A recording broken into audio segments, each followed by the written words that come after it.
Welcome. Thank you for joining us for Up to the Minute. I'm Dr. Lana Pigao, Communications Director for Northwest College. And here is where you can find us. We are on the Houston City District Facebook page and YouTube. We're also on X, LinkedIn, and HCC TV at noon, 5, and 10 p.m. Monday through Friday. Well, today we're joined by Cindy Rivas, the editor-in-chief of the Cougar at the University of Houston. The Cougar is a student newspaper at the University of Houston right here in Houston, our neighbor. Cindy will be sharing the story about how the Cougar was founded and how local college students built it into the thriving student-run organization it is today. Tune in to learn more about the journey, the impact on campus, and what it takes to run a biweekly print and daily online newspaper led entirely by students. But first, it's time for the latest Eagle News updates from across the Houston City College system, a place where we share the latest stories and events with students and faculty that support our mission for student success. If you have a story you'd like to feature right here on Up to the Minute, we'd love to hear from you. For general inquiries or to share story ideas, you can email us at hcc.uptotheminute@hccs.edu or give us a call at 713-718-6395. Well, today we're spotlighting an event at our Spring Branch campus. The recent Mental Wellness Day at the HCC Spring Branch campus gave students the opportunity to connect with counseling professionals and learn effective strategies to overcome procrastination and strengthen time management skills. Through meaningful conversations and practical guidance, students gain tools to stay focused, manage stress, and build healthier habits that support success both inside and outside the classroom. When mental health wellness is prioritized, student success follows. HCC frequently hosts mental wellness days and events offering students opportunities to connect with counseling professionals, manage stress, and learn wellness strategies. Events like World Mental Health Day, stress management workshops, and wellness days featuring resources for healthier lifestyles. If you or someone you know needs help, please contact a mental health care professional. And if you're interested in the mental health care field, please contact us at hccs.edu/support services. HCC counselors are licensed professionals with master's or doctoral degrees who offer free, time-limited, short-term counseling to currently enrolled students. And speaking of student success, we want to highlight 4 incredible students who were able to take the lessons they learned in fashion and create incredible works of art.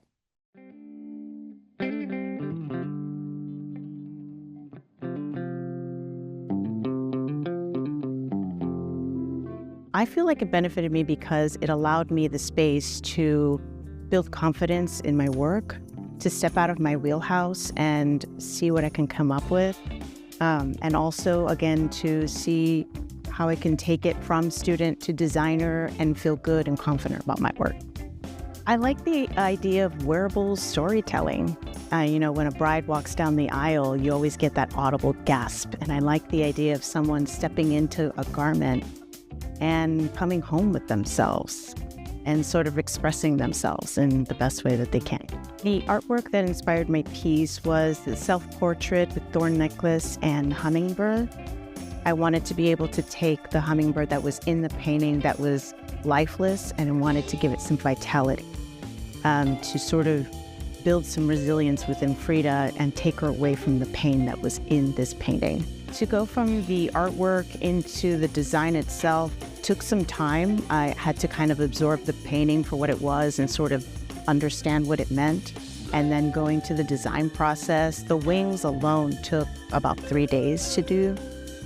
So it took several months of sketching, playing with colors, seeing where I can fit the wings, how I can mimic, the eyebrows of Frida, choosing the right color to express what I wanted to express within the painting. It was very challenging. It was an uphill battle, but once I got over that hill, it kind of went smooth and it felt really good. I started sketching dresses when I was in first grade, close to 7 years old. So it feels like fashion more so found me. But in terms of entering this competition, I entered the competition as an ability to kind of branch out creatively outside of my senior collection. It's just something that allowed for me to have a little fun with my design aesthetic and also test what I've learned with the program. As a designer, I struggle with self-doubt a lot, and I have a tendency to hone on my mistakes and feel like my work isn't worthy, either being seen or being worn. And what this contest did for me, it showed me that I can do this. I can call myself a designer and believe it. My approach to it was extraction. So I took certain things about the piece and I made them wearable. So say, for example, the most predominant part of the dress that you see is the pelvic structure, which is featured as part of the artwork very plainly. And I extracted it and made it wearable in a sense. And then also too, in that painting, she was naked, she was bleeding. And so with just all those little small things, I extract and I make it wearable.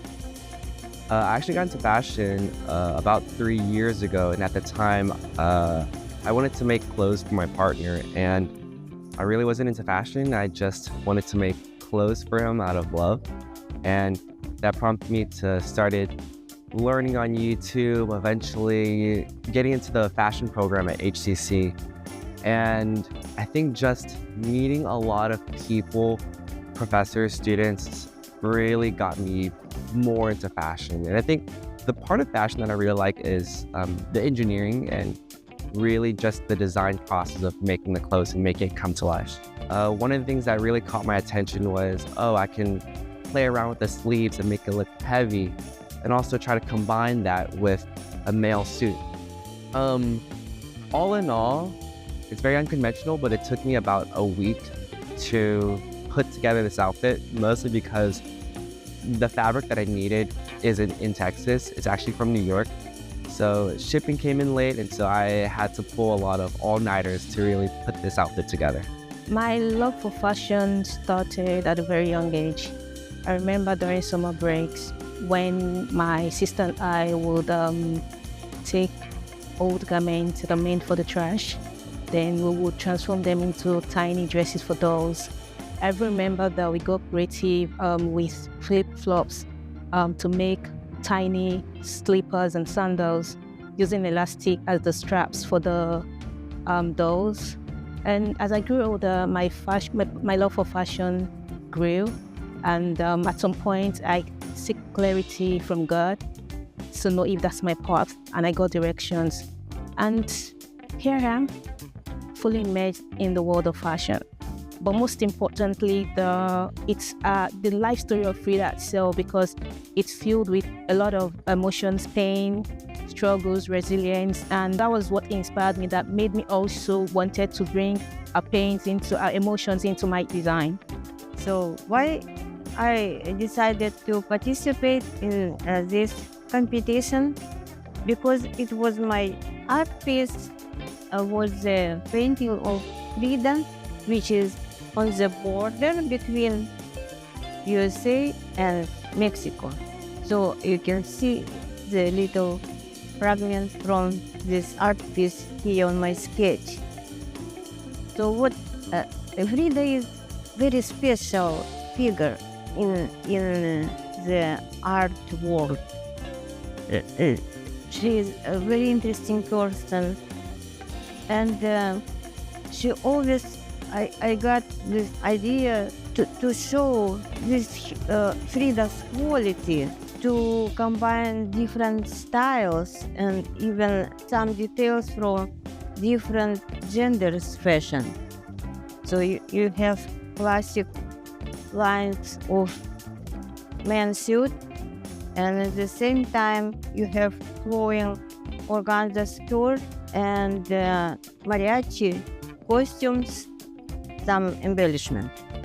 My favorite part in the whole process is making patterns, because when you have to put your idea in technical terms, you put it in flat paper, and that's where I always say, thank you, Miss V, thank you, Alex, thank you, Gilbert, thank you, all my precious teachers from college, and my boss from Houston Grand Opera. Thank you, Mirna. Thank you, Norma. As we wrap up today's Eagle News, I'll talk with Cindy Rivas after a quick commercial break. We'll be right back.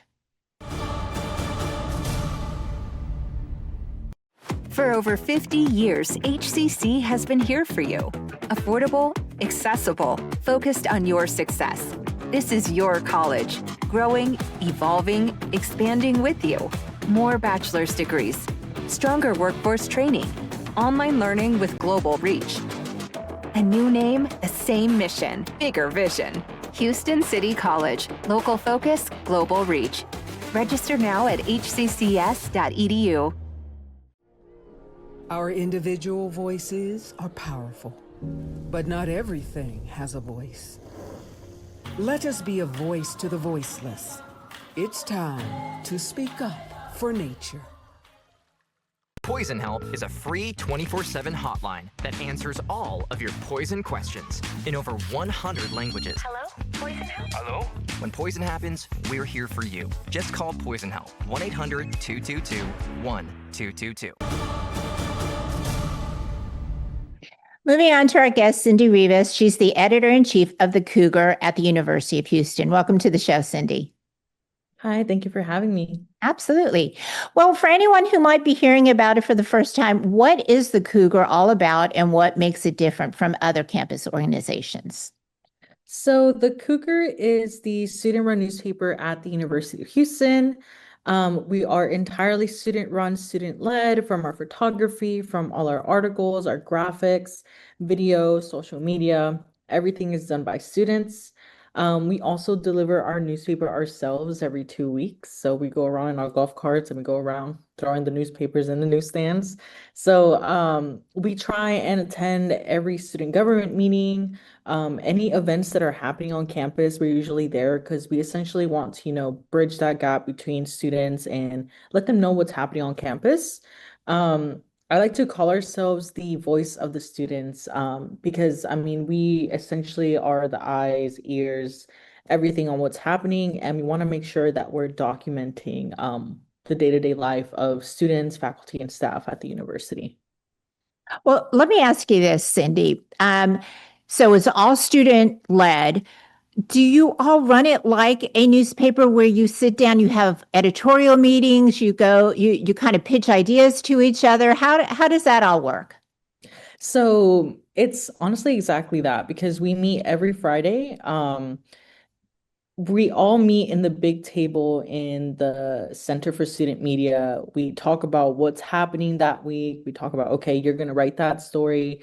What's happening at, this college? Are the professors saying anything? Are there any concerns that we have? So we essentially have this little brainstorming session every week. And we're daily online every day. So we're always trying to keep up with what's happening, make sure that we're covering everything. As for our print, it's every 2 weeks. So every off week, we kind of plan for that print that's upcoming. And we try and get everything that we can ready for that. Our cover, our puzzles. People love the puzzles in the Cougar. If we do not put the puzzles, people will email me. But yeah, we meet every Friday to talk about what's happening, and then the section editors, they have their own meetings as well with their team to make sure that they have everything in check. So we know that the Cougar has a very long tradition at the university. Can you tell us about some of the history of the paper? Yeah, so the Cougar is actually older than the university itself, because they published their first article April 6, 1928. When it was known as Houston Junior College. And the university didn't become the University of Houston until 1934. So we're essentially the oldest organization on campus. In the beginning, it was kind of like periodic publications, but it wasn't until 1934 that it was more consistent with the editions. Right now, we are in volume 91. But yeah, it's essentially has been there for a long time. It's been documenting a lot of what the university has gone through the lens of students.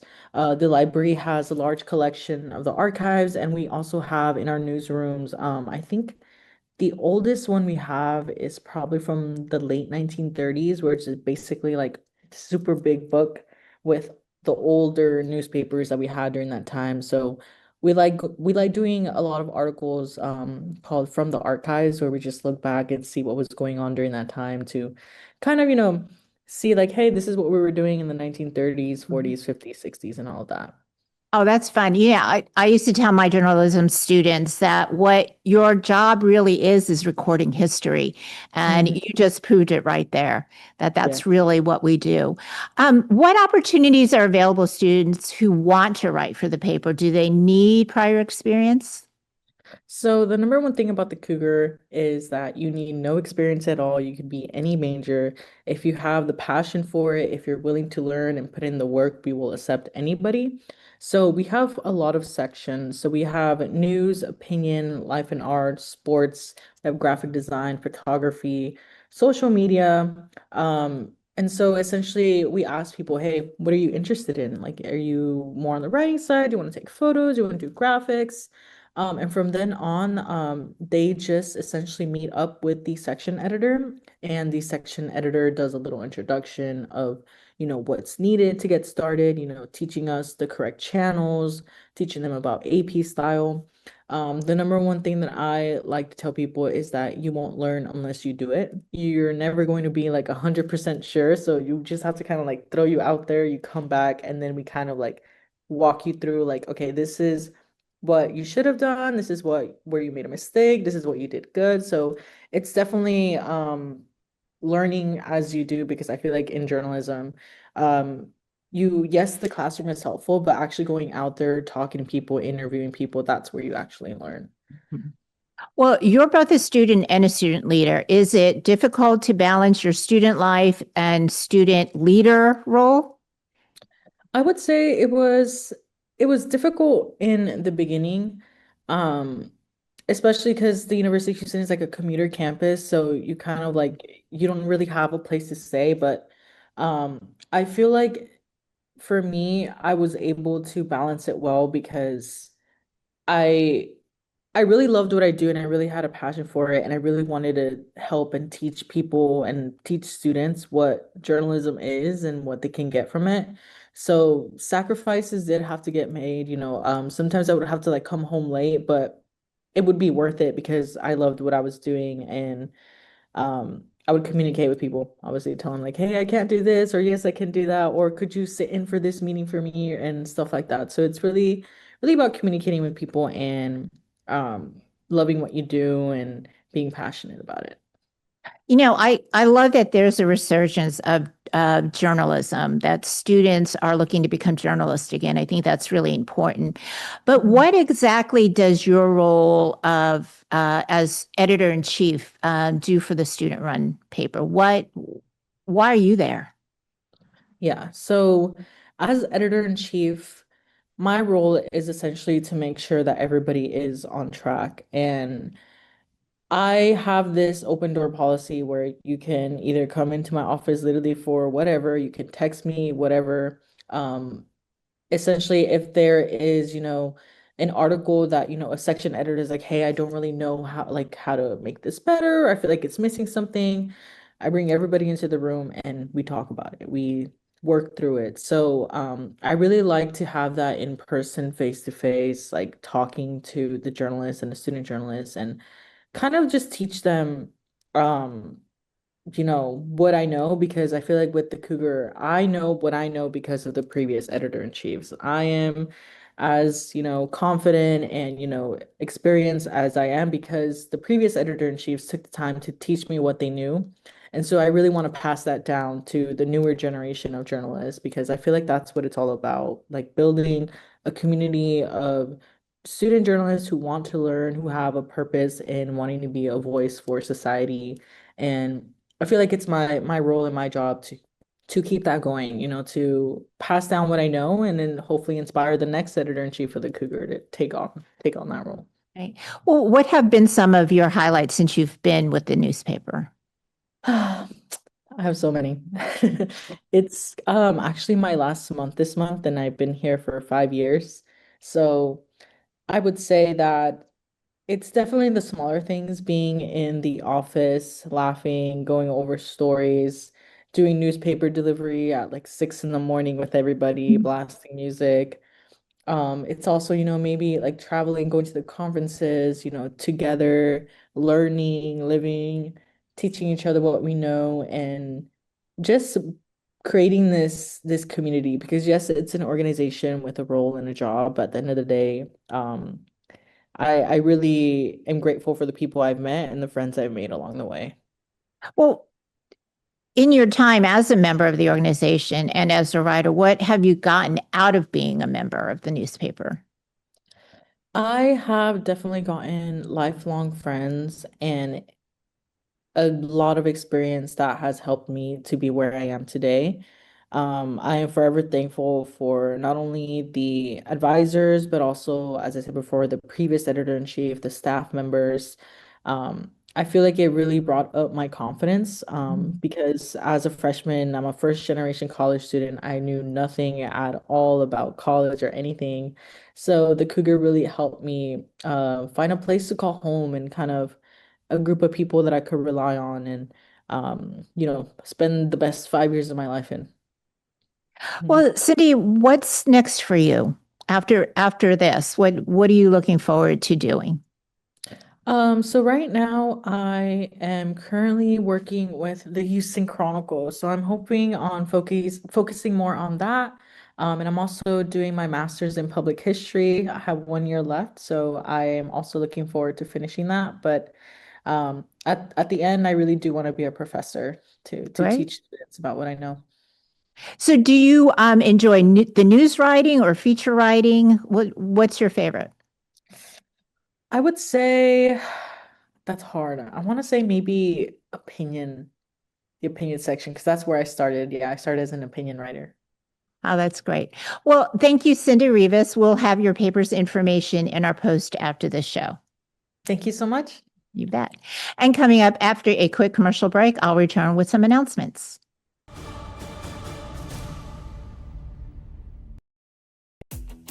It's Kyle's last spin on his turntable from college. Yeah. And the first day of Kira's new career in IT. It's the last tea party for Crystal with Miss Marshmallow. Oh, wow. And Sarah's first day of management training at Goodwill. When you donate items to Goodwill, you help provide skills training and career placement for people seeking to realize their potential. And the things you love get to start a new life too.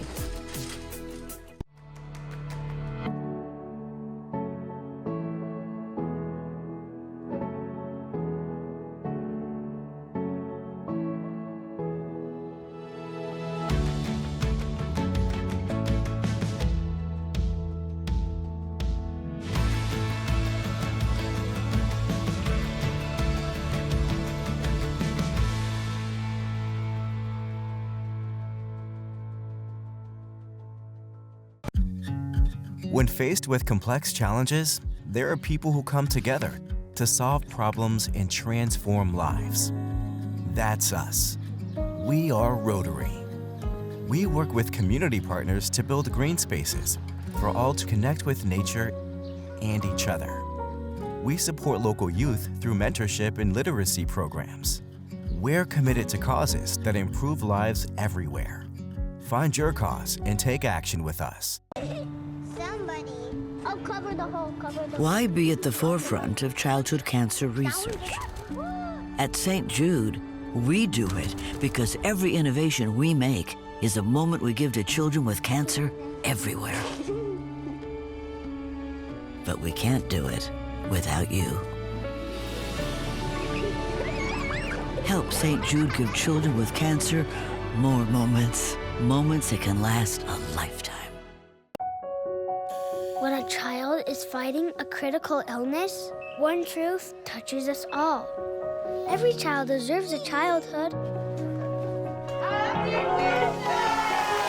A wish sparks a ripple of hope that transforms communities far and wide.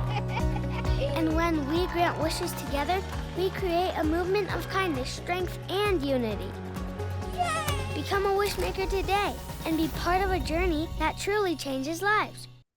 Well, welcome back. Here are a few important dates we think you should know about. HCC Alumni Affairs cordially invites alumni and friends to the HCC Alumni Association Spring Networking Social at the Eastside campus. HCC Alumni Association networking socials are high-energy gatherings with an exciting chance to reconnect and celebrate our Eagle community in a fun, festive atmosphere at HCC. Registration for this event is required, and it happens April 14th from 6 to 8 p.m. at our Eastside campus on Rustic Street.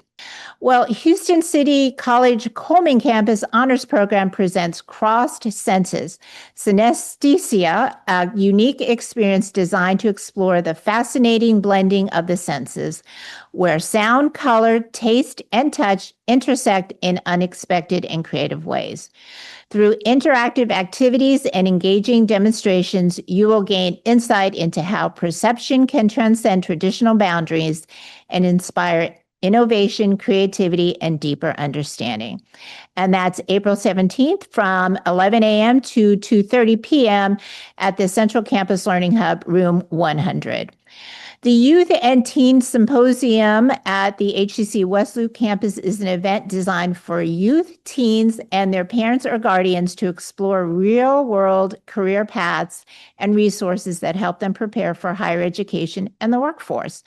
Students will participate in interactive sessions across HCC's unique Digital Information and Technology Center of Excellence, exploring fields from AI and robotics, digital gaming and simulation, cybersecurity, computer programming, and more.